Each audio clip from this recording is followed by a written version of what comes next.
வணக்கம் உங்கள் எல்லாருக்கும். நான் உங்களை வந்து சப்போர்ட் பண்ணுங்கலாம் கேட்க மாட்டேன். ஏன்னா ஆல்ரெடி நீங்கள் பயங்கரமாக சப்போர்ட் பண்ணிட்டீங்க. போன வித்த டிக்கெட்டெல்லாம் உங்களால் வந்த டிக்கெட் தான், வேறு யாரும் எனக்கு சப்போர்ட் பண்ணல. நம்பர் 1.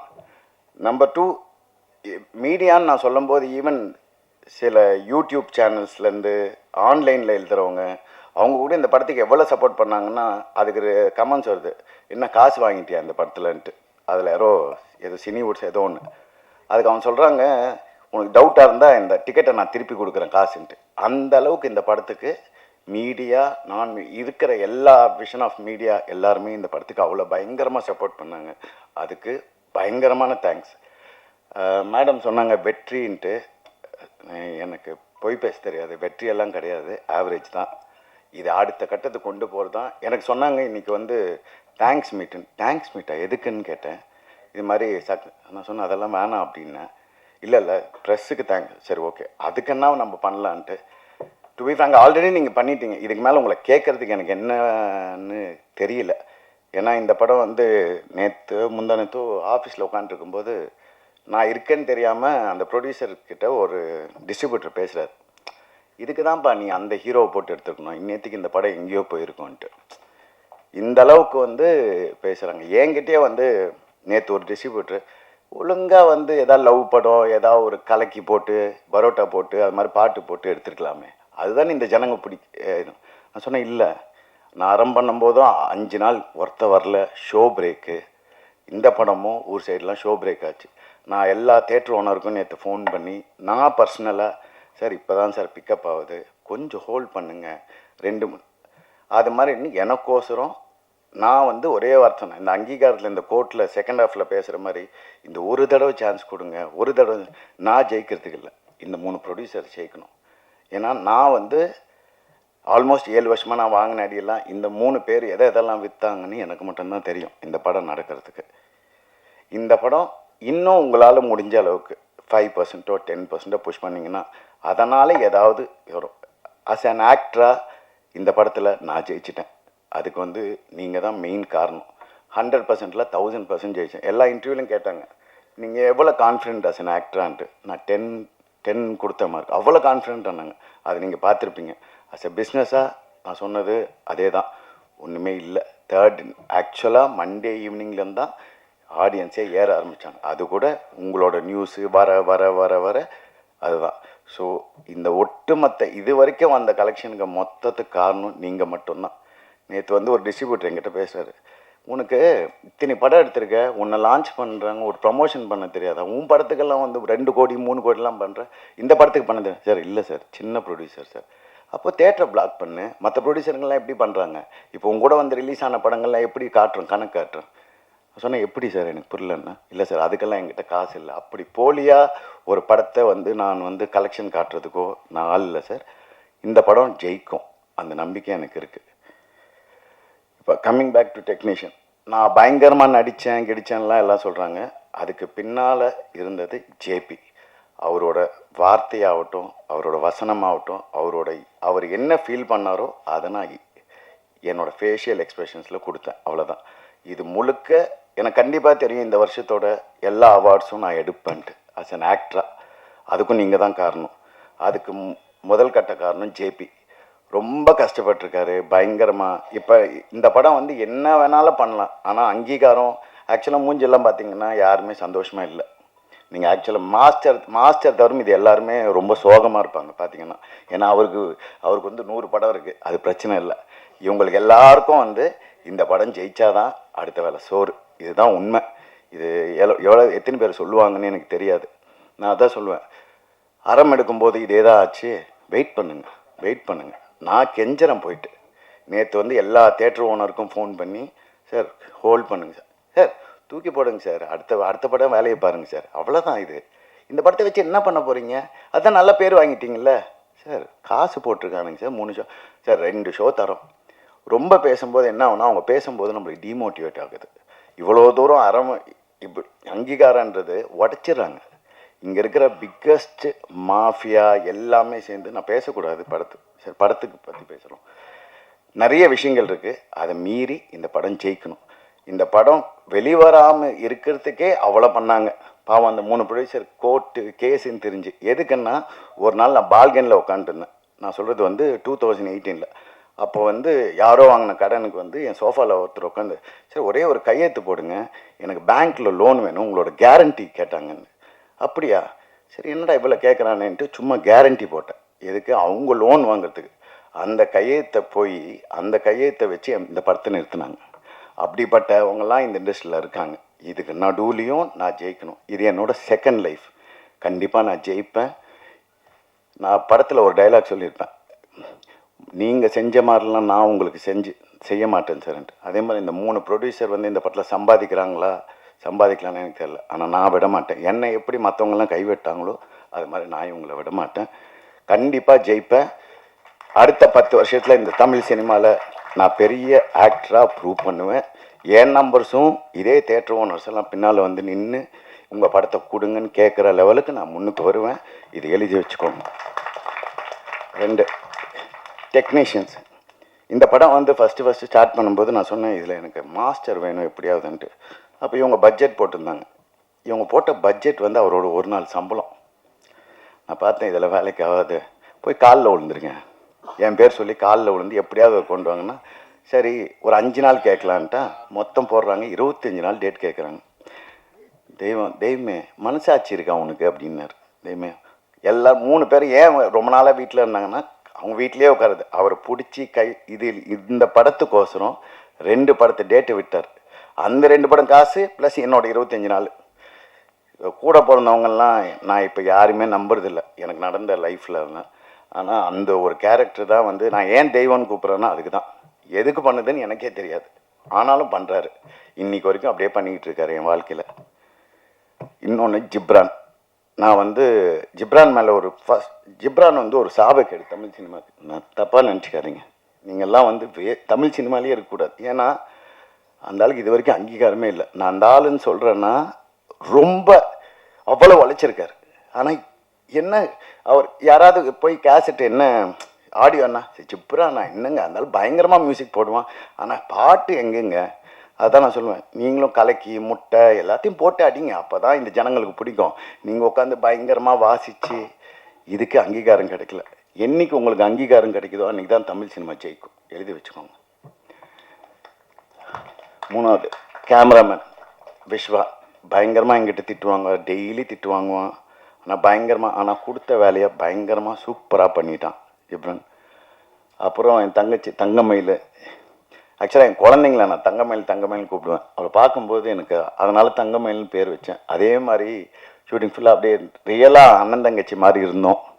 ரொம்ப தேங்க்ஸ்.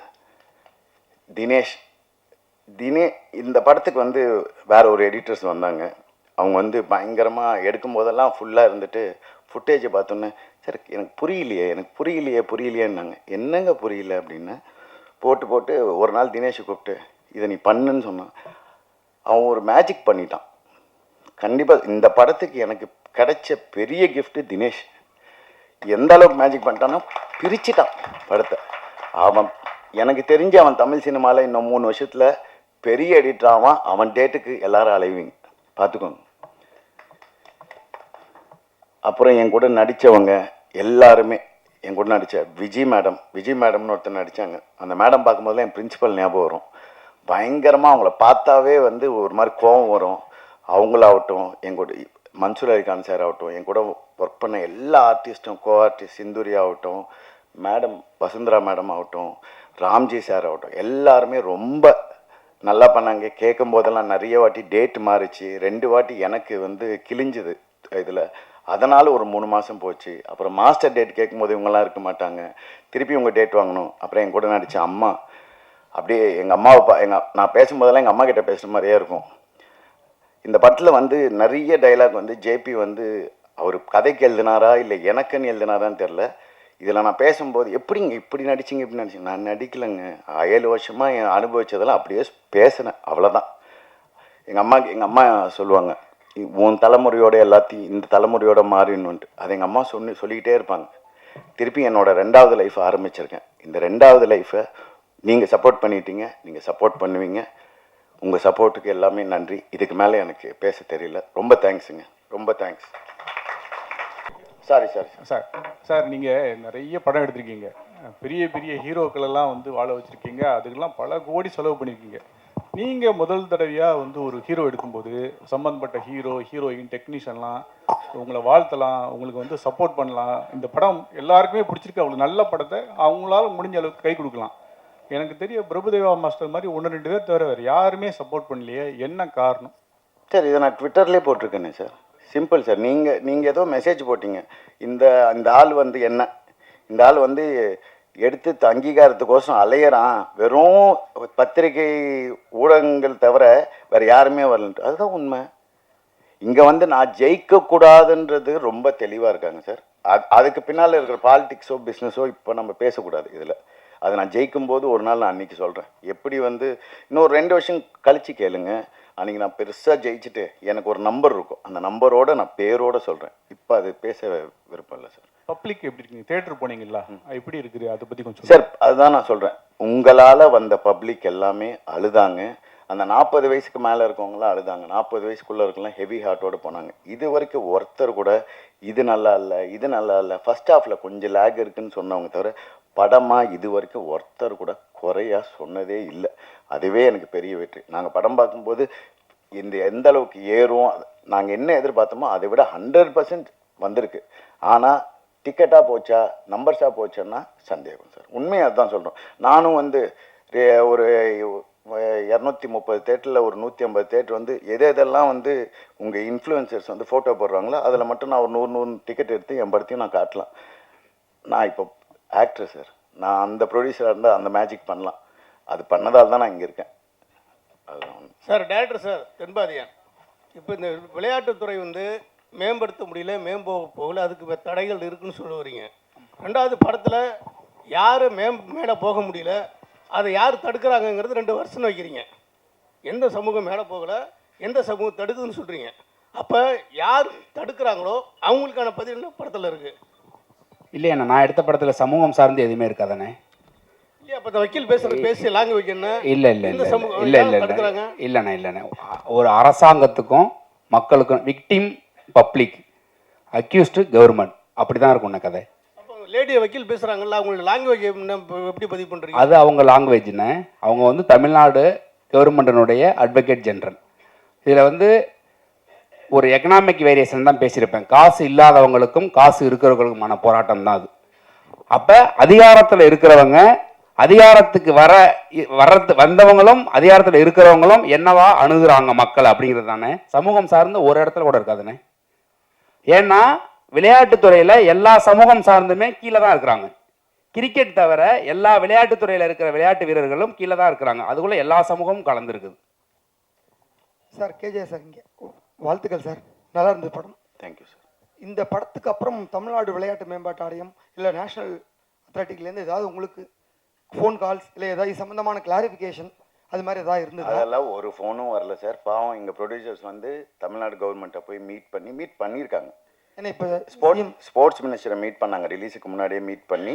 அதுக்கப்புறம் இந்த படத்தில் நான் கேட்குற கேள்வி, இந்த ஆதிரன் கேட்குற கேள்விக்கு பதில் சொன்னாவே, இப்போ ஸ்போர்ட்ஸ் மினிஸ்டர் ஏதோ ஒரு இன்டர்வியூ எல்லாம் பார்த்தேன், போதை வில்லேஜ் போதையாக மாறிட்டு இருக்குன்ட்டு. இது எல்லாமே இந்த படத்தில் சொல்லியிருக்கோம்.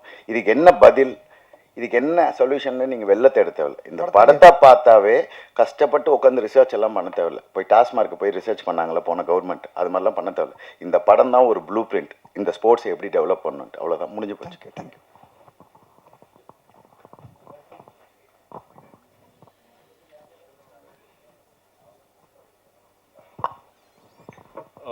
வாழ்த்துக்கள் KGR sir. I think this is a very important film. ரொம்ப நல்லா இருந்தது படம். இது தமிழ் சினிமாவில் ரொம்ப தவிர்க்க முடியாத ஒரு படமாக நாங்கள் கருதுகிறோம். நம்ம மட்டும்தான் சார் நீங்கள் மட்டும்தான் கருதுறீங்க?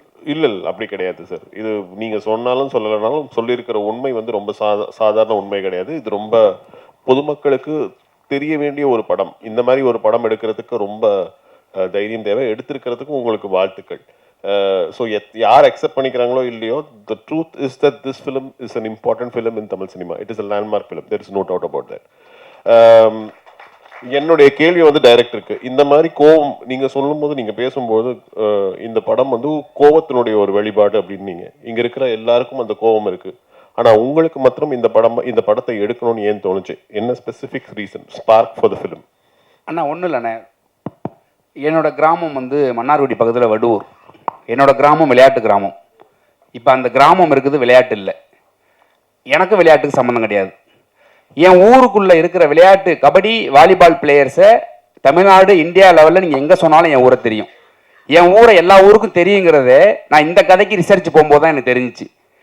திருநெல்வேலியில் இருக்கிற ஒருத்தர் வந்து என் மாமன் பையன் பேரை சொல்லி ரைட் ஆர்ச் ஆடினா சூப்பராக ஆடுவானு சொல்கிற அளவுக்கு இந்தியா ஃபுல்லாக இருக்கிறாங்க.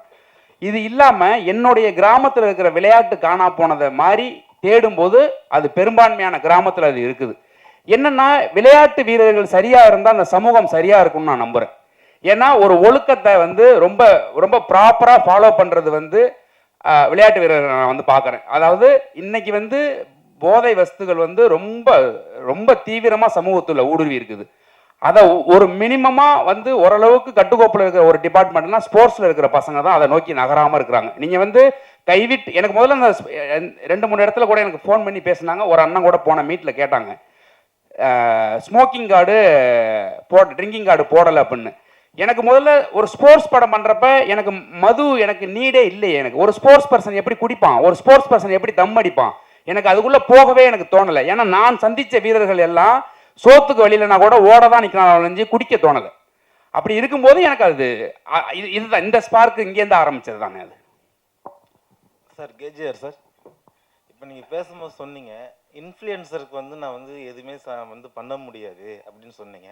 சமீபத்தில் வந்து ஹிட்டான ஒரு சில படங்கள் வந்து இன்ஃப்ளூயன்சரை வச்சு அதை ப்ரொமோஷன் பண்ணினதுனால தான் பெரிய ஹிட் ஆகிருக்கு. நீங்கள் என்ன நான் சொல்லவே இல்லை சார், என்ன புரியல சார்.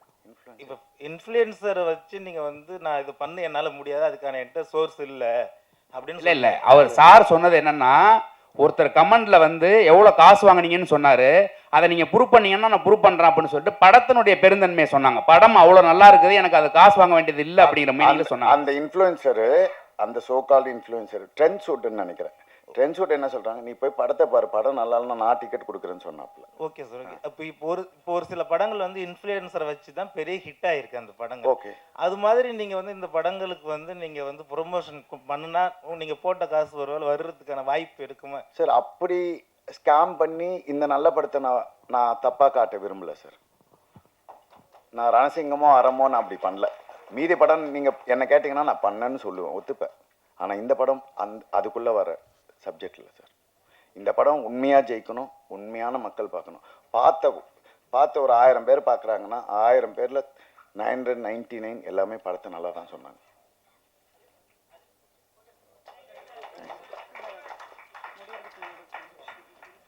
சார் ஒரு நிமிஷம், நிகழ்ச்சி முடியறதுக்கு முன்னாடி இன்னைக்கு நம்மளுடைய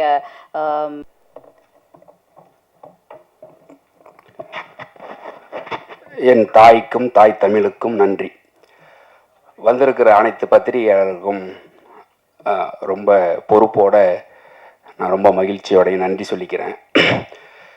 இந்த படம் ஆரம்பித்த கதைக்கு முன்னாடி உங்களோட பங்களிப்பை பற்றி பேசி முடிச்சிடுறேன். இந்த படம் என்னவா ரிசீவ் ஆகுங்கிறதுல நிறைய டவுட் இருந்துச்சு எனக்கு. ஏன்னா நல்ல கதை பண்ணணுங்கிறதுல தெளிவாக இருந்து பண்ணி முடிச்சிட்டோம். ஆனால் இது மக்கள்கிட்ட கொண்டு போய் சேர்க்குறதுல என்னவா நடக்கும்னு கொஞ்சம் குழப்பம் இருந்துச்சு எனக்கு பர்சனலாக. எனக்கு மற்றவங்களுக்கு இல்லை, எனக்கு இருந்துச்சு. அதை நான் எதிர்பார்த்ததை விட ரொம்ப சூப்பராகவே சேர்த்துருக்குறீங்க. ஒரு சின்ன இடத்துல கூட எங்களோட உழைப்பை குறைச்சி மதிப்பிடாமல் ரொம்ப அபரீதமாக கொண்டாடி கொண்டு போய் சேர்த்துருக்குறீங்க. எங்களுக்கு அதில் வந்து எந்த விதமான குறையுமே நீங்கள் வைக்கலை. வழக்கமாக நல்ல படங்களை அரவணைச்சு கொண்டு போவீங்க, அது இந்த படத்துக்கும் பண்ணியிருக்கிறீங்க. எங்களோட படத்தினுடைய இந்த ப்ரெஸ் மீட்டை இன்றைக்கி ஏன் பண்ணணும்னு ஆசைப்பட்டோம்னா, இந்த படத்தை இன்னும் கொஞ்சம் கொண்டு சேர்ப்பீங்கன்னு நாங்கள் நம்புகிறோம். ஏன்னா அடுத்த வாரத்தை டார்கெட் பண்ணி தான் நாங்கள் இன்னும் நிற்கிறோம். 2வது வாரம் இந்த படம் நிற்கிறதுங்கிறதே வந்து உங்களோட சப்போர்ட்னால தான். நீங்கள் இந்த படத்தை இன்னும் கொஞ்சம் கொண்டு போய் சேர்க்குறதுக்கு உதவுவீங்கன்னு நாங்கள் ரொம்ப பெருசாக நம்புகிறேன்.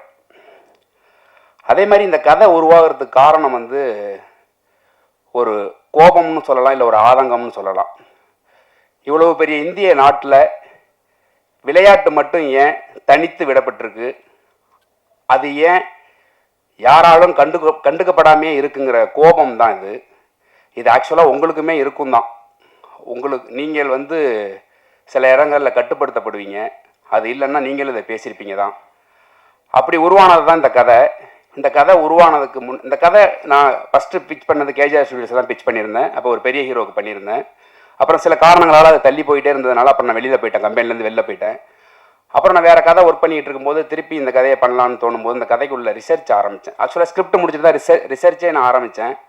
அப்படி போகும்போது இந்த கதையில் நான் பார்த்த மனிதர்கள், நான் கேட்ட விஷயங்கள் எல்லாம் வந்து என்னை ரொம்ப கொடூரமாக அச்சுறுத்த ஆரம்பிச்சிருச்சு. எனக்கு பயம் வந்துருச்சு. ஏன்னா நான் ஒரு புது டைரக்டர். நான் வந்து ஒரு படம் பண்ணி லைஃப் செட்டில் ஆகணும், அதன் வழியாக ஒரு ஆர்ட் வழியாக ஒரு டிஸ்கஷனை நடத்தணும், இப்படியான ஒரு நார்மலான ஆசை உள்ள மனுஷன் தான் நான். ஸோ இந்த படத்தை தொட்டோம்னா என்ன ஆகுங்கிற பயம் வந்துருச்சு. அப்போ இந்த படத்தை கைவிடலான்னு யோசிக்கும் போது விட்டுட்டு வேற ஒரு கதை எழுதிக்கிட்டு இருந்தேன். அப்புறம் திரும்ப யோசிக்கும் போது தான் தெரிஞ்சிச்சு இந்த கதையை நம்ம பண்ணலாம், யாருமே பண்ணக்கூடாதுன்னு. குற்ற உணர்ச்சி ரொம்ப டிஸ்டர்ப் பண்ண ஆரம்பிச்சிருச்சு. அப்புறம் திரும்ப எடுத்து ஆரம்பித்தேன். அதற்கு அப்புறம் இந்த கதைக்குள்ளே நிறைய ஹீரோக்கள் வந்தாங்க. காலமும் சூழலும் அது நிகழவே இல்லை. அதுக்கப்புறம் தான் என்னோடய ஹீரோ கேஜிஆர் இது உள்ளே வந்தார். அவர் ஹீரோவாக உள்ளே வந்ததுக்கப்புறம் இந்த கதையை வந்து இன்னும் எப்படியெல்லாம் மாற்றலாம், அவர் வந்து எங்கேயுமே வந்து எனக்கு இது வேணும் அது வேணும்னு அவர் இது வரைக்கும் என்கிட்ட கேட்டதே இல்லை. இந்த கதைக்கு முழு சுதந்திரம் எனக்கு இருந்துச்சு. தயாரிப்பாளர்கள் 3 பேரும் சரி, ஹீரோவாகவும் சரி. ஏன்னா நான் ஹீரோவாக எதுக்கு இதை சொல்கிறேன் அப்படின்னா, புதுசாக வர ஹீரோவுக்கு சில பயம் இருக்கும், இப்படிலாம் இருக்கலாம் இப்படிலாம் இருக்கலாம்னு. அவர் ஒரு 12-13 படம் பண்ணியிருக்கிறாரு. அப்படி இருக்கிறப்ப அவர்கிட்டேருந்து எனக்கு எந்த விதமான இடையூறும் இல்லை கதைக்கு. நான் கதையை ரொம்ப ஃப்ரீடமாக தான் பண்ணேன். அதே போல் இந்த கதையை வந்து இதுக்கப்புறம் இப்போ டேக்கப் பண்ணணும்னு சொல்லும்போது திருப்பி ஒரு 3-4 ஹீரோ போனோம். அதுக்கப்புறம் வந்து இவர் உள்ளே வந்ததுக்கப்புறம் நான் ஃபஸ்ட்டு போய் கதை சொன்னது பீட்ருகைன் மாஸ்டர்கிட்ட. அவர் வந்து ஒரு காப்பி குடிச்சுக்கிறேன்னு சொல்லிட்டு கதையை ஆரம்பித்தவர் காப்பி குடிக்கவே இல்லை. கதை கேட்டு முடிச்சுட்டு நல்லா இருக்குன்னாரு. அப்போ வந்து மார்க் ஆண்டனி படம் ரிலீஸ் ஆகிருந்துச்சு. நல்லா இருக்குது, கதை நல்லா இருக்குது. அவர் ஒரு படம் டைரக்ட் பண்ணியிருக்காரு வியட்நாமில். அது மாதிரி எனக்கு ரொம்ப நெருக்கமாக இருக்குது அப்படின்னு சொல்லிட்டு ஹீரோ யாருன்னு கேட்டார். ஹீரோ சொன்னேன். வாய்ப்புக்காண்டி வேலை போயிட்டேன்னு சொல்லிட்டு எனக்கு ஆரி துப்புனார். அப்போ தான் நான் வந்து மாஸ்டர்கிட்ட சொன்னேன், இல்லை மாஸ்டர் நான் ஒன்று பண்ணி காட்டுறேன் மாஸ்டர், இல்லை நான் இண்டஸ்ட்ரியை விட்டு போயிடுறேன்னு சொல்லிட்டு வந்தேன். இல்லை அவ்வளோ பெரிய வார்த்தையெல்லாம் நீங்கள் சொல்லாதீங்க அப்படின்னாரு. அதுக்கப்புறம் பூஜையில் தான் மாஸ்டரை கூப்பிட்டு கேட்டேன், மாஸ்டர் இப்போ ஓகேவான்னு கேட்டு. மாஸ்டர் அப்போ தான் உள்ளே வந்தார். ஆனால் மாஸ்டர் அதுக்கு முன்னாடி கதை கேட்டுட்டு இதில் எனக்கு என்ன வேலை அப்படின்னு கேட்டார். எந்த சண்டையுமே இல்லையே அப்படின்னாரு. இல்லை மாஸ்டர் எனக்கு ஸ்போர்ட்ஸ் பண்ணி கொடுக்கணும்னு நான் ஆசைப்பட்றேன் அப்படின்னு சொல்லி அப்படி தான் மாஸ்டர் உள்ளே வந்தார். மாஸ்டர் உள்ளே வந்ததுக்கப்புறம் இந்த கதையுடைய ஸ்போர்ட்ஸ் எல்லாமே பெருசாக மாறுனுச்சு, எல்லாம் நடந்துச்சு. ஆனால் இந்த கதை ஆரம்பித்து இந்த கதையை தயாரிப்பு நிறுவனங்கள்லாம் தயாரிப்பு நிறுவனம் ஸ்வஸ்திக்கு ஆரம்பித்து போயிட்டு இருக்கும்போது நான் வந்து ஃபஸ்ட்டு கோர்ட்டு போகணுன்னு நான் சொன்னேன். கோர்ட்டு போகும்போது கோர்ட்டுக்கு வந்து குறைந்தபட்சம் 1 கோடி ரூபா செட்டு. நான் ஒரிஜினல் கோர்ட்டு மெட்ராஸ் யூனிவர்சிட்டி தான் பிளான் பண்ணியிருந்தோம். கடைசியில் ஜிஓ பாஸ் பண்ணி அது இல்லைன்னு சொல்லிட்டாங்க. கோயம்புத்தூரில் கருப்பு படம் பண்ண செட்டு தான் போயிருந்தோம். அந்த பட்ஜெட் எங்களுக்கு தாங்கலை. அது ஒரு நாளைக்கு 3 லட்சம் ரூபா. அப்புறம் சரி வேறு வழி இல்லைன்னு சொல்லிட்டு செட்டு போகலாமா படத்தை கைவிடலாமாங்கிற நிலைமையெல்லாம் இருந்துச்சு. ஏன்னா இதுக்குள்ளே வந்த இன்வெஸ்டர்ஸ் திடீர்னு பேக் வாங்கி போயிட்டாங்க. அதுக்கப்புறம் பிரசாந்த், அருண், அஜித் இவங்க தான் வந்து முழுசாக இந்த கதைக்குள்ளே நின்று பண்ணிடலாம் அப்படின்னு சொல்லிட்டு வந்தபோது நான் முதல்ல கேட்டது கோர்ட். அது எனக்கு கேட்டது 75 லட்சம் ரூபா. ஒரு புது டைரக்டரை நம்பி முதல்ல 75 லட்சம் ரூபா செட்டு போட்டு கோர்ட் போர்ஷன் போகலாமாங்கிறது வந்து எனக்கு எதுவும் என் காதுக்கு வரல. நான் கோர்ட்டு தான் வேணும்னு சொல்லி கோர்ட் ஷூட்டெல்லாம் முடிச்சுட்டு ஏரியாவில் ஷூட் பண்ணிகிட்டு இருக்கும்போது எனக்கு வந்து ஹீரோ ஃபோன் பண்ணார். நீங்கள் கோர்ட்டு கேட்டப்போ வந்து நான் உள்பட நிறைய பேருக்கு உங்கள் மேலே கோபம் இருந்துச்சு. ஏன்னா ஒரு புது டைரக்டர் வந்து எடுத்தோடனே கோர்ட் வேணும்னு கேட்குறாரு, அது 75 லட்ச ரூபா கேட்குறாரு, இது எப்படி சாத்தியம் அப்படின்னு நிறைய கோபம் இருந்துச்சு, நிறைய பேருக்கு இருந்துச்சு அப்படின்னாரு. அது அப்போ சொன்னார், ஆனால் நீங்கள் விடாப்பிடியாக இருந்து அந்த கோர்ட் வாங்கி நீங்கள் ஒன்று பண்ணிவிட்டு இப்போ ஒன்று பண்ணுறது வந்து நீங்கள் என்ன நினச்சி பண்ணீங்களோ அது ஒர்க் அவுட் ஆகிருக்கு அப்படின்னாரு. எனக்கு என்னென்னா பயம். எனக்கு வந்து நான் என் ஹீரோவை வந்து நான் ப்ரெசென்ட் பண்ணுறதை வந்து ஒருத்தங்க கூட ரிஜெக்ட் பண்ணக்கூடாதுன்னு ரொம்ப தெளிவாக இருந்தேன். அவர் தயாரிப்பார், அதெல்லாம் எனக்கு தேவையில்லாத விஷயம். என்னோட ஹீரோ என் கதைக்குள்ளே இருக்கிற கதையினுடைய மாந்தன் நான் கொண்டாந்து மக்கள் முன்னாடி வைக்கும்போது அந்த ஹீரோவை யாருமே ரிஜெக்ட் பண்ணக்கூடாதுன்னு ரொம்ப தெளிவாக இருந்தேன். அப்படி இருக்கிறப்ப கேஜேஆருக்கு வந்து இது முதல் படம், அவருக்கு நடிப்பு எந்த அளவுக்கு இருக்குங்கிறதுல எனக்கு ஒரு சின்ன டவுட் இருக்கிறதுனால கதைப்படி 2வது பாகத்தில் வர கோர்ட்டை நான் முதல்ல ஷூட் பண்ணேன். சில நடுக்கம் தயக்கம் எல்லாத்தையும் நான் கோர்ட்டில் யூஸ் பண்ணேன். ஏன்னா கதைப்படி அவன் கோர்ட்டுக்கு போகும்போது பயப்படணும், நடுங்கணும். ஆனால் அதை ஷூட் பண்ணி அவரை எக்ஸ்பீரியன்ஸாக மாற்றி ஃபர்ஸ்ட் ஹாஃபை செகண்டாகவும் செகண்ட் ஹாஃபை ஃபர்ஸ்டாகவும் நான் ஷூட் பண்ணேன். அதனுடைய அவுட்புட்டை இன்றைக்கி அவர் அனுபவிக்கிறார். அந்த அன்னைக்கு எனக்கு ஃபோன் பண்ணி சொன்னார், நான் அன்னைக்கு ஒரு வார்த்தை ஒன்று சொன்னேன், அந்த ரெக்கார்டிங்கோட நான் வச்சுருக்கிறேன், நான் இன்றைக்கி தான் டைரக்டராக நான் ஃபீல் பண்ணுறேன் அப்படின்னு சொல்லிட்டு நான் சொன்னேன். உங்களுக்கு ஞாபகம் இருக்கும்னு நினைக்கிறேன். அந்த மாதிரி இந்த கதையில் நிறைய சம்பவங்கள் நடந்திருக்குது. ஏன் இதை நான் குறிப்பிட்டு சொல்கிறேன் அப்படின்னா, அப்படி சின்ன சின்னதாக பார்த்து பண்ணி தான் இந்த படத்தை வந்து நாங்கள் ரொம்ப பொறுப்போடு தான் இந்த படத்தை கொண்டாந்து விட்டுருக்குறோம். அதே மாதிரி இந்த படத்துக்குள்ளே வந்த இன்வெஸ்டர்ஸ் பேக் வாங்கினதுக்கு அப்புறம் இவங்க 3 பேரும் அந்த படத்தை எங்கே போய் என்ன பண்ணாங்க, எதை விற்றாங்க, என்ன பண்ணாங்கன்னு தெரியாமல் தான் அந்த படத்தை நடத்தி முடிச்சிருக்கிறோம். இப்போ இந்த படம் வந்து உங்கள் முன்னாடி நாங்கள் கொடுத்துருக்குறோம். அதை நீங்கள் வந்து நாங்கள் எந்த அளவுக்கு பொறுப்போடு பண்ணமோ அதே பொறுப்போடு தான் நீங்கள் அணுகிருக்கிறீங்க. எனக்கு அதில் வந்து ரொம்ப சந்தோஷம் எனக்கு. அதே மாதிரி இந்த படத்துக்குள்ளே first Jibran sir, technician wise இப்போ பேசுகிறேன். ஜிப்ரன் சார் உள்ளே வந்தது வந்து எனக்கு ப்ரொடக்ஷனில் கொடுத்த மியூசிக் டைரக்டர், வேறு மியூசிக் டைரக்டர். எனக்கு ஹைதராபாத் கதை சொல்ல போகணும், என் மூஞ்சி சரியில்லை. என்னை கூப்பிட்டு கேட்டாங்க ஏன் மோரை தொங்குதுன்னு. இல்லை நான் ஜிப்ரன் சார் பார்க்கணும் அப்படின்னேன். அப்புறம் உடனே போங்க அப்படின்னாங்க. நான் ஜிப்ரன் சாரை போய் பார்த்தேன். எனக்கு கதை சொல்ல வராது. 10 நிமிஷத்துக்கு மேலே எனக்கு கை காலெலாம் உதற ஆரம்பிச்சிடும், கதை சொல்ல வராது. நான் 10 நிமிஷம் கதை சொன்னேன். கதை சொல்லி முடித்தோடனே அவர் ஒன்று சொன்னார், நீங்கள் கதை பண்ணியிருக்கிற லேண்ட்ஸ்கேப்பில் நான் 2 வருஷம் ஒர்க் பண்ணியிருக்கிறேன் NGOவில் அப்படின்னாரு. என்னோடய வேலை எல்லாமே அங்கே முடிஞ்சிருச்சு. அதுக்கு அடுத்து 15 நாளில் எனக்கு ஷூட்டு, ஒரு அம்மா சாங் ஒன்று எடுக்கணும். அவர் ஒரு டியூன் போட்டு ரொம்ப ஆர்வமாக அனுப்புனார். பட் எனக்கு வேறு சுச்சுவேஷனால அதுக்கு முதல் நாளே நான் ஷூட் முடிச்சிட்டேன், அவர்கிட்ட நான் சொல்லலை. அப்புறமா சாங் அனுப்புனே, ஷூட் எங்கன்னாரு. மாஸ்டர் அண்ணா ஷூட் முடிச்சிட்டேண்ணே அப்படின்னு சொல்லிட்டு அந்த சாங்கில் இப்போ வரைக்கும் ஒரு கரெக்ஷன் கூட பண்ணலை. அந்த சாங் அப்படியே தான் யூஸ் பண்ணோம். அதுதான் செகண்ட் ஹாஃபில் வர அம்மா சாங், பானுமதி சாங்கு. அதே போல் விஸ்வா இந்த கதைக்குள்ளே வந்தது வந்து அது ஒரு பெரிய ஃபாலோ அப்பு. வந்ததுக்கப்புறம் உள்ளதை மட்டும் பேசுவோம். விஸ்வா கதைக்குள்ளே வந்ததுக்கப்புறம் ஏன்னா ஏற்கனவே வேறு கேமராமேன், அதேமாதிரி கம்பெனியில் எனக்கு வேறு பெரிய கேமராமேன் கொடுத்துருந்தாங்க. இந்த பெரிய கேமராமேன்லாம் நான் வேண்டான்னு சொன்னதோ, மியூசிக் வேண்டான்னு சொன்னதோ வந்து நான் பெரிய இவன் அப்படிங்கிறதுக்காண்டி இல்லை. எனக்கு ஒரு பயம், கொஞ்சம் டிஸ்கஸ் பண்ணி ஒர்க் பண்ணணும், அந்த ஸ்பேஸ் இருக்குமா இருக்காதாங்கிற ஒரு பயம் தான், வேறு எதுவுமே கிடையாது. நான் எப்போவுமே எனக்கு வந்து பயம், ஒரு வேலை மீது பயம் இருக்கிற வரைக்கும் தான் நான் கிரியேட்டராக இருக்க முடியும்னு நம்புவேன். என்றைக்கு அந்த பயம் போய் அலட்சியம் வருதோ அன்றைக்கி நான் ஒதுங்கிடணும்னு நம்புகிற ஆள்னா. அந்த மாதிரி தான் விஸ்வாவை நான் உள்ளே கொண்டு வந்தப்போ வந்து ப்ரொடக்ஷனுக்கு கொஞ்சம் பயம் இருந்துச்சு. சரி ஓகே. அதே நேரத்தில் ஹீரோவும் வந்து ஒரு சின்ன டெஸ்ட் ஷூட் பண்ணணும்னு ஆசைப்பட்டார். அவரோட கான்ஃபிடென்ட்டுக்கு அந்த டெஸ்ட் ஷூட் ஒன்று ஸ்டுடியோவில் பண்ணும்போது அன்னைக்கு 2 பேருக்கும் டெஸ்ட் ஷூட்டு, ஹீரோவுக்கும் டெஸ்ட் ஷூட்டு, டிஓபிக்கும் டெஸ்ட் ஷூட்டு. அவர் ஷூட் பண்ணி இவரை பார்த்துட்டு, இவர் ஷூட் பண்ணுற அவர் பார்த்துட்டு அன்றைக்கி தான் டிசைட் பண்ணலான்னு சொல்லிட்டு போனோம். அன்றைக்கி போய் பார்த்துட்டு ஷூட்டெல்லாம் முடிச்சுட்டு நான் ப்ரொடக்ஷன்லேயும் ஹீரோட்டி சொன்னேன், இவர் தான் டிஓபி, முடிவு பண்ணுறதா முடிவு பண்ணிக்க அப்படின்னு சொல்லிட்டு வந்துட்டேன். அது விஸ்வா அப்புறம் கேட்டேன், என்னங்க அப்படி சொல்லிட்டு வந்துட்டீங்கன்னு. ஆமாம் அவ்வளோதான், முடிவு எடுத்தால் அவங்க எடுக்கட்டும், இல்லைனா வேறு மாற்றினா போகலாம் அப்படின்னு சொல்லிட்டு அவங்களுக்கு ரொம்ப பிடிச்சிருந்துச்சு ஒர்க்கு. விஸ்வா வந்தான். அதுக்குள்ளே விஸ்வா வந்து 2 பேருக்கும் நிறைய சண்டைகள் நடந்திருக்குது. அதெல்லாம் சேர்ந்து தான் இந்த அவுட்புட் வந்திருக்குதான் நான் நம்புகிறேன். அதே போல் இந்த படத்துக்கு தினேஷ் வந்து இதே கம்பெனியில் இன்னொரு படம் போய்கிட்டு இருக்குது. இவர் தான் ஹீரோவை பண்ணுற படம். அந்த படத்தில் இருந்த எடிட்ரு.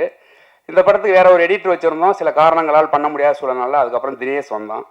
அருண் தான் என்கிட்ட கேட்டாப்புல, இந்த மாதிரி எடிட்டர் வர சொல்லியிருக்கிறோம் அப்படின்னா, வர சொல்லுங்கள், என்ன பண்ணணும்னா படம் பார்க்க சொல்லுங்கள் அப்படின்னு சொல்லிட்டு நான் போயிட்டேன். அப்புறம் படம் பார்த்துட்டு தினேஷ் வந்தான். வந்து பார்த்துட்டு, முதல்ல உனக்கு கதை பிடிச்சிருந்தா ஒர்க் பண்ணுப்பா, இல்லைன்னா ஒர்க் பண்ணாதப்பா அப்படின்னு நான் சொன்னேன். அவன் என் மூஞ்ச இறங்க பார்த்தான், என்ன இருந்தாலும் எப்படி பேசுகிறான்னு. அப்போ கதை பார்த்து முடித்ததுக்கப்புறம் தினேஷ் வந்து, இல்லை நான் இந்த படம் நான் பண்ணுறேனே அப்படின்னு சொன்னான். திரும்பவும் சொல்கிறேன், எனக்காகவோ கம்பெனிக்காகவோ பண்ண வேண்டாம், உனக்கு கதை பிடிச்சிருந்து ஒர்க் பண்ணு. ஏன்னா நான் வந்து ஒரு வேலை செஞ்சேன் அப்படின்னா அது யாருக்காகவும் செய்ய மாட்டேன், நான் எனக்காக மட்டும்தான் செய்வேன். என்னோட ஏடிஸும் அப்படி தான் இருப்பாங்க. எனக்கு திருப்திப்பட்டால் மட்டும்தான் அது வேலைன்னு நான் நம்புவேன். அந்த மாதிரி கேட்டப்ப அவன் பண்ணுறேன்னு சொல்லி வந்தப்போ எனக்கு ஒரு பெரிய சவால் இருந்துச்சு. நான் கிட்டத்தட்ட வந்து ஒரு 4 மணி நேரம் 20 நிமிஷம் ஃபுட்டேஜ் வச்சுருந்தேன் ரப் கட் பண்ணி. எனக்கு நான் பெத்த பிள்ளையை அடிக்கவே முடியாதுல்ல, எங்கேயுமே கட் பண்ணவே தோணலை. 4.5 நிமிஷம் பார்த்தா இண்டஸ்ட்ரியை விட்டு அனுப்பிடுவாங்க. அப்போ என்ன பண்ணுறதுங்கும் போது அந்த பழைய எடிட்டர் இந்த உலகத்துக்குள்ளே எனக்கு போக முடியலை சொன்னார். அது ரொம்ப புதுசாக இருந்துச்சு. அப்புறம் தான் தினேஷ் வந்து எப்படி கட் பண்ணலான்னு கேட்டான். நீ தானே எடிட்டர், நீ கட் பண்ணி காட்டுப்பா அப்படின்னேன். ஒரு வெர்ஷன் கட் பண்ணி காமிச்சான். அன்றைக்கி தான் என் பொண்டாட்டிட்டு வந்து நான் சொன்னேன், படம் நல்லா வந்துருண்டி அப்படின்னு. அவ்வளோ ஹோப் கொடுத்தான் தினேஷ். ஃபஸ்ட்டு படம், ஆல்ரெடி ஒரு படம் பண்ணிக்கிட்டு இருக்கிறான் அந்த கம்பெனியில். ஆனால் இது ஃபஸ்ட்டு ரிலீஸ் ஆனதுனால இது ஃபஸ்ட்டு படம். ஆனால் கமிட் ஆனது அந்த படம் தான். தினேஷ் அப்படி தான் இதுக்குள்ளே வந்தது. தினேஷ் வந்து ரொம்ப ஹோப் கொடுத்தான். நிறைய இடங்களில் என் பேச்சை மீறி நடந்துச்சு சில விஷயங்கள். பட் அது எல்லாமே இப்போ நல்லதாக நடந்ததுனால நம்ம அதை பற்றி பேச வேண்டாம். அதே போல் இந்த படத்துக்கு சம்பத் ஆழ்வார் தான் சவுண்ட் டிசைன். நான் வந்து கம்பெனியில் வந்து நான் ரொம்ப அடம் பிடிச்சி வாங்கினேன். ஏன்னா அந்த படத்தை கொஞ்சம் சவுண்டிங்காக நல்லா ஒர்க் பண்ணலான்னு எனக்கு ஒரு பெரிய கனவு இருந்துச்சு. அத்லட் படம் பண்ணுறோம், நிறைய படங்கள் வந்திருக்குது, சவுண்டுக்கு பெரிய ஃபோக்கஸ் பண்ண மாட்டாங்க, சவுண்டை விட்டுருவாங்க, சவுண்டோட வேல்யூ இங்கே ரொம்ப கம்மிங்கிறதுனால நான் காலா படம் பண்ணும்போது சவுண்டோட வேல்யூ தெரிஞ்சுக்கிட்டேன். அதனால் வந்து சவுண்டாக நல்லா ஒர்க் பண்ணுறதுக்காண்டி நான் வந்து சம்பத் ஆழ்வார் சார் கேட்டு வாங்கினேன். அவர் அங்கே பாலிவுட்டில் ஒர்க் பண்ணுறவர். அவரை கேட்டு வாங்கி அந்த படத்துக்கு நியாயம் சேர்க்குற அளவுக்கு அவர் எனக்கு பண்ணி கொடுத்தாரு. அவருக்கு திருப்தி இல்லை. கொஞ்சம் நாங்கள் டக்குன்னு ரிலீஸ் டேட் ஃபிக்ஸ் பண்ணதுனால அது ரொம்ப சரியாக அவருக்கு டைம் கொடுக்க முடியலை. அதே போல் தான் ஜிப்ரான் சாரும் படம் ஃபைனல் ஒர்க்கு போயிட்டு இருக்கும்போது திடீர்னு வைரல் ஃபீவர் எனக்கு பக்குன்னு அடிக்குது, என்ன பண்ணுறதுன்னு தெரில. அப்புறம் ஒரு வழியாக முடிச்சு கொடுத்தாரு. அதே போல் இந்த படத்துக்கு ஒர்க் பண்ண முக்கியமாக ஆர்ட் டைரக்டர் என்னோடய ஃப்ரெண்டு தான் அவன், ராமு தங்கராஜ். அவன் வந்து இந்த படத்துக்கு கோட் போடும்போது அவன் எடுத்தோடனே சொன்னது, நீ வேலையை முடிச்சிரு, பேர் வேணா நான் போட்டு என் பேரை போட்டுக்க அப்படின்னா. அப்படி தான் ஆரம்பிச்சது முதல் டிஸ்கஷன். ஏன்னா ஒர்க்குக்குள்ளே நிறைய நொரநாட்டியம் சொல்லிக்கிட்டே இருப்பேன். அப்படி ஆரம்பித்து எல்லாம் முடித்து செட்டை பார்க்கும்போது செட்டில் நான் சொல்லிட்டேன், அப்போதைக்கு வரைக்கும் ஜெய்பீமோட செட்டு தான் ரொம்ப டாப்பில் இருக்கும், அதை நம்ம உடைக்கணும்டா அப்படின்னு சொன்னால் அதை உடச்சிருக்கிறோன்னு நினைக்கிறேன். ஏன்னா ஹீரோட ஃப்ரெண்ட்ஸு சீஃப் அட்வொகேட்ஸ் 2-3 பேர் வந்தாங்க, ஹைகோர்ட் அட்வொகேட்ஸ் பார்க்குறதுக்கு. அவங்க ரொம்ப பிரமாதமாக இருக்குதுன்னு சொன்னாங்க. அதுதான் ஃபஸ்ட்டு எனக்கு ரொம்ப சந்தோஷமாக இருந்துச்சு. ஒரு புது டைரக்டருக்கு, ஒரு புது ப்ரொடியூசரு, ஒரு புது ஹீரோ, ஒரு புது எடிட்ரு, ஒரு புது டிஓபி. ஜிப்ரன் சாரும் பீட்ரிகைன் மாஸ்டரும் இல்லாமல் மீதி எல்லாமே புதுசு. அவங்கள நம்பி முதல்ல இவ்வளோ பெரிய கோர்ட் செட்டு, ஆர்ட் டைரக்டர் நல்ல படங்கள் ஒரு 10 படங்கள் பண்ணியிருக்கிறோம், நாங்கள் எல்லாம் புதுசு. அப்படி இருக்கிறப்ப இவ்வளோ பெரிய செட்டு போட்டு அந்த உலகத்தை கிரியேட் பண்ணுறதுக்கு நாங்கள் ரொம்ப கஷ்டப்பட்டோம். ஆனால் கஷ்டப்பட்டோன்னு உங்கள்கிட்ட நான் ஒப்பாரியாக சொல்லலை, விரும்பி தான் அந்த வேலையை எடுத்தோம் சொல்கிறோம். அதை வந்து அந்த கஷ்டத்தை வந்து நீங்கள் வந்து எந்த விதமான கொச்சைப்படுத்தாமல் ரொம்ப நெகிழ்வோடு கொண்டுட்டு போய் சேர்த்துருக்கிறீங்க. எங்களுடைய ஒரே ஒரு கோரிக்கையாகவே நான் கேட்குறேன், இந்த படத்தினுடைய வெற்றியை வந்து இன்னும் கொஞ்சம் பெரிதாக்குவதற்கு உங்களுடைய உதவியை நான் கேட்குறேன். இந்த படத்தில் பங்காற்றின அனைத்து தொழில்நுட்ப கலைஞர்களுக்கும் நான் நன்றி சொல்லிக்கிறேன். அதே போல் இந்த படத்துலேருந்து வெளியில் இருந்து நிறைய பேர் எனக்கு ஒர்க் பண்ணியிருக்கிறாங்க. முக்கியமாக மாட்டாங்குப்பத்தோட மக்கள் வந்து ரொம்ப சப்போர்ட் பண்ணாங்க. குப்பத்துலலாம் போய் ஷூட் பண்ணால் கேமரா போடுவாங்க, கல் எடுத்து அடிப்பாங்கலாம் நிறைய சொல்லப்பட்டுச்சு. அதெல்லாம் எதுவுமே இல்லாமல் எங்களையும் என்னையும் அந்த ஏரியாவோட புல்ல மாதிரி பார்த்துக்கிட்டாங்க. அதே போல் இந்த படத்துக்காக நிறைய பேர் அட்வொகேட்ஸ் ஒர்க் பண்ணி கொடுத்துருக்குறாங்க. அவங்க எல்லாருக்கும் என்னோட நன்றி. முக்கியமாக இந்த படத்தில் எனக்கு வந்து நிறைய கொஞ்சம் கோவப்படுவேன், அப்படி எல்லாத்தையும் பொறுத்துக்கிட்டு இந்த படத்துக்கு நிறைய ஒர்க் பண்ணி கொடுத்தது என்னோடய டீம் தான். என்னோடய அசிஸ்டன்ட் டைரக்டர் டீம் வந்து என்னை சகிச்சுக்கிட்டு என் கூட ஒர்க் பண்ணதுக்கு வந்து பெரிய நன்றி. இந்த படத்தினுடைய அவுட்புட்டில் அவங்களுடைய பங்களிப்பு ரொம்ப பெருசு. அதே போல் இந்த படத்துக்காக எந்தவித எதிர்பார்ப்பும் இல்லாமல் என்னவாகும்னு எதுவுமே தெரியாமல் இந்த படத்தை எனக்கு வேண்டி பண்ணி கொடுத்த ப்ரொடியூசர்ஸ் 3 பேருக்கும் வந்து ரொம்ப நன்றி கடன் பட்டிருக்கிறேன். அங்கீகாரம் என்னவா ஓடுது அப்படின்னு நீங்கள் கேட்டிங்க அப்படின்னா, அங்கீகாரத்தோட ஓட்டம் என்னைக்கு நிற்கும் அப்படின்னு நீங்கள் கேட்டிங்கன்னா, இந்தியா என்னைக்கு ஒலிம்பிக்கில் தங்கங்களை குவிக்குதோ அன்னைக்கு தான் அங்கீகாரத்தோட ஓட்டம் நிற்கும் அப்படின்னு நான் ரொம்ப நம்புகிறேன். இந்தியாவினுடைய விளையாட்டினுடைய போக்கை மாற்றும் திசை வழியாக தான் நான் அங்கீகாரம் படத்தை எடுத்து வச்சிருக்கிறேன். இந்த படத்தினுடைய வெற்றியும் ரொம்ப முக்கியம்தான். அதே சமயத்தில் இந்த படம் வணிக ரீதியாக எங்களுக்கு நிறைய செய்ய வேண்டி இருக்குது. ஏன்னா இந்த ப்ரொடியூசர்ஸ் அதுக்கப்புறம் என்ன மாதிரி படங்கள் பண்ணணுங்கிறத இந்த வெற்றி தான் எங்களுக்கு முடிவு பண்ணி தரும். இந்தியாவினுடைய ஒட்டுமொத்த விளையாட்டு வீரருடைய மனசாட்சியாக தான் அங்கீகாரத்தை நம்ம உங்கள் முன்னாடி சமர்ப்பிச்சிருக்கிறேன். இந்த படத்தினுடைய ஒவ்வொருத்தரோட உழைப்புக்கு பின்னாடி வந்து எதிர்பார்ப்பும் வெறும் ஊதியம் மட்டும் இல்லை, கொஞ்சம் பொறுப்பும் நிறைய இருந்துச்சுன்னு நான் நம்புகிறேன். அந்த பொறுப்பு தான் அந்த படத்தை இவ்வளோ சரியாக கொண்டாந்து உங்கள் முன்னாடி நிப்பாட்டிக்க தான் நான் நம்புகிறேன். ஏன் அப்படின்னா, இந்தியாவில் விளையாட்டுத்துறை ஏன் கவனிக்கப்படலைங்கிறதுக்கு எந்த விதமான காரணமும் யாருக்குமே தெரியாது. ஏன் அப்படின்னா, இது ஒரு துறையாகவே யாரும் மதிக்கிறது கிடையாது. அந்த துறையில் நடக்கிற அனைத்து சிக்கல்களையும் பேசணும்னு நான் முடிவு பண்ணி தான் இந்த படத்தை நான் எடுத்திருக்கிறேன். இந்த படத்தினுடைய வெற்றிக்கு இன்னும் உங்களுடைய உதவியை தேடி தான் நான் வந்திருக்கிறேன். அதே போல் இந்த படத்தில் மிக உச்சமாக நான் நன்றி சொல்ல வேண்டிய சில பேருக்கு இப்போ நன்றி சொல்லிடுறேன்.